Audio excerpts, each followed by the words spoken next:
Hi friends, welcome to my channel. ఇదైతే వరలక్ష్మి వ్రతం ముందు రోజు అనమాట. మేము లక్ష్మీ రూపు తెచ్చుకోవడానికి జాయ్ లూకస్కి అయితే స్టార్ట్ అయ్యాము. ఇది 15 మినిట్స్ పడుతుంది మా ఇంటి నుంచి. సో వెళ్ళేసి 1 గ్రామ్ది లక్ష్మీ రూపు కొన్నాను అనమాట. నార్మల్గా అయితే నాకు అలవాటు లేదు వరలక్ష్మి వ్రతానికి లక్ష్మీ రూపు కొనడము. మా అక్క అమ్మ వాళ్ళు అయితే ఎవ్రీ ఇయర్ తీసుకుంటారనమాట. కానీ నేనైతే ఇదే ఫస్ట్ టైం తీసుకోవడము. ఇదివరకు ఎప్పుడు పూజల మీద ఇంత ఎక్కువ ఇంట్రెస్ట్ అలా చూపించింది లేదు. టు బీ ఫ్రాంక్, పిల్లలు పుట్టినప్పటి నుంచి పూజలు ఎక్కువ చేయడము, దేవుడి పట్ల భక్తి, మొక్కుకోవడము అవన్నీ కూడా కిడ్స్ పుట్టిన తర్వాతే అనమాట. సో ఇక్కడైతే నేను ఆల్రెడీ పలహారాలన్నీ చేసేసి పూలు తీసుకొచ్చాం కదా, వాటితో దేవుళ్ళందరినీ అలంకరించామన్నమాట. రూపుని కూడా సపరేట్గా పెట్టాను ఇక్కడ. దాని మీద లక్ష్మీదేవి ఉన్నారు కదా, సో ఇంకా అలానే పూజించామన్నమాట. కొన్ని శ్లోకాలు అవి మంత్రాలు అవి చదివేసేసి అంతా అయిపోయిన తర్వాత ఇంకా దీపం ఇచ్చేసి అంతా మంచిగా అయింది. బేసిక్గా కొబ్బరికాయ కొట్టుకోవడానికి ఇక్కడ ఏమీ లేదు. సో జస్ట్ కింద వాటర్ పడొద్దు అని చెప్పేసి ఒక ప్లేట్ పెట్టేసి గ్లాస్లో ఇంకా కొబ్బరికాయ అట్లా కొట్టుకున్నాం అనమాట దేవుడికి.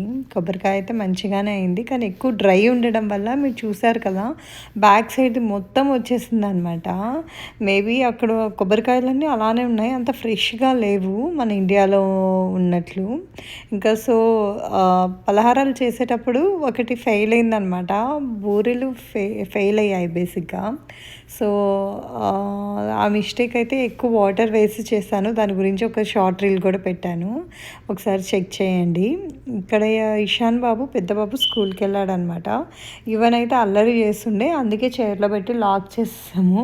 కొంచెం తినడానికి స్నాక్స్ ఇచ్చాము, అప్పుడే ఇంకా ఓకే అని కొంచెం నిమ్మలంగా ఉండే అనమాట. మెయిన్ బ్లెస్సింగ్స్ తీసుకోవడమే కదా వరలక్ష్మి వ్రతం అంటే, హస్బెండ్ దగ్గర నుంచి. సో ఇంకా బ్లెస్సింగ్స్ తీసుకునేసామన్నమాట. బ్లెస్సింగ్స్ తీసుకున్నాను. ఇంకా నెక్స్ట్ వచ్చేసి సుధాకర్ వాళ్ళ ఫ్రెండ్ వాళ్ళ వైఫ్ కాల్ చేసి పిలిచారనమాట, వాయనం తీసుకోమని చెప్పేసి. ఇంకా మా కమ్యూనిటీలో ఉండ మా ఫ్రెండ్ కూడా పిలిచింది.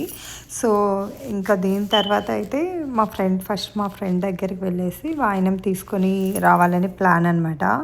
ఇంకా పలహారాలు కూడా చేశాను కాబట్టి కొన్ని ప్రసాదాలన్నీ ప్యాక్ చేసేసి తనకి ఇచ్చొచ్చానమాట. ఇంకా సో వన్స్ ఇషాన్ స్కూల్ నుంచి వచ్చిన తర్వాత ఈవినింగ్ సుధాకర్ వాళ్ళ ఫ్రెండ్ వాళ్ళ వైఫ్ వాళ్ళ ఇంటికి వెళ్ళాము. అది వేరే కమ్యూనిటీ అనమాట. సో ఆంటీ వాళ్ళ ఇంటికి వెళ్ళాము. అమ్మవారిని చాలా బాగా అలంకరించారు. ఆంటీ చూస్తున్నారు కదా అమ్మవారు ఎంత బాగా ఉన్నారో. సో వాయనం తీసుకున్న తర్వాత ఇంకా అమ్మవారికి కొన్ని అక్షింతలు పసుపు కుంకుమ పెట్టుకునేసి అంతా దండం పెట్టుకున్నాం.